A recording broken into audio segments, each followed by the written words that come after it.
In a significant development, Pakistan and Saudi Arabia have signed a strategic mutual defense agreement. What happens when old allies rekindle their bond? But this time, without America in the picture, Pakistan and Saudi Arabia's new security pact might seem like history repeating itself.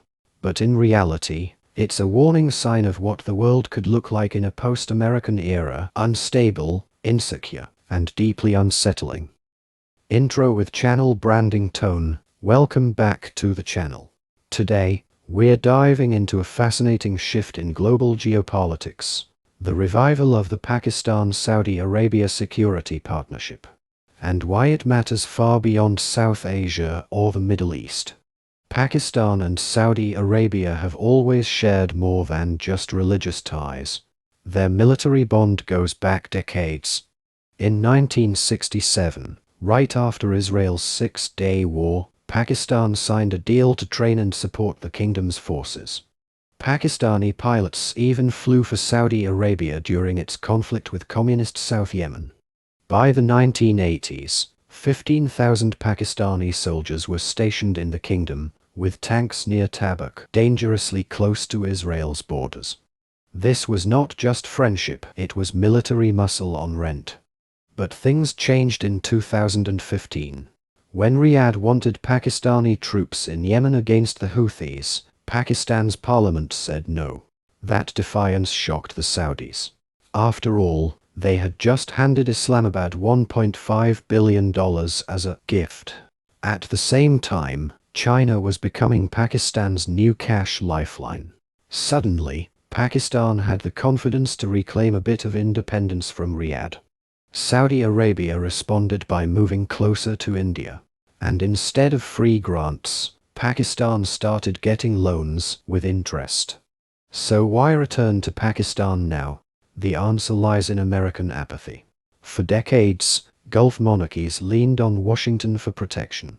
But today, Qatar, home to the largest US base in the Middle East, has been bombed by both Israel and Iran in the same year.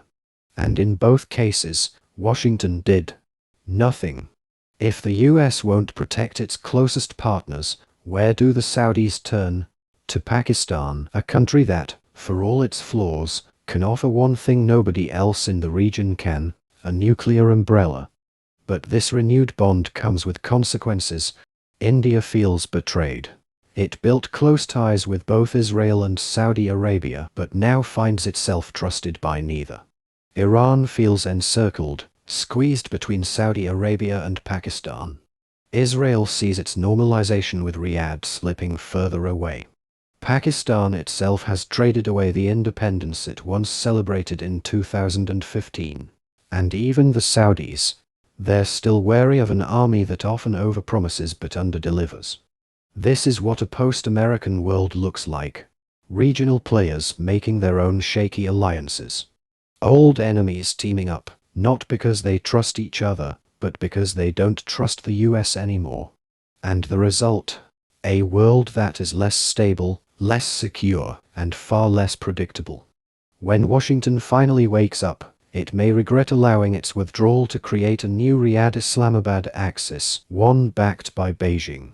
The Pakistan-Saudi Pact isn't just about two countries. It's a mirror reflecting the global order that's coming, an order without a reliable superpower. The question is, can such a world ever be peaceful? If you found this analysis useful, make sure to hit the like button, subscribe for more deep dives into global politics, and let me know in the comments, do you think this new Pakistan-Saudi partnership will last?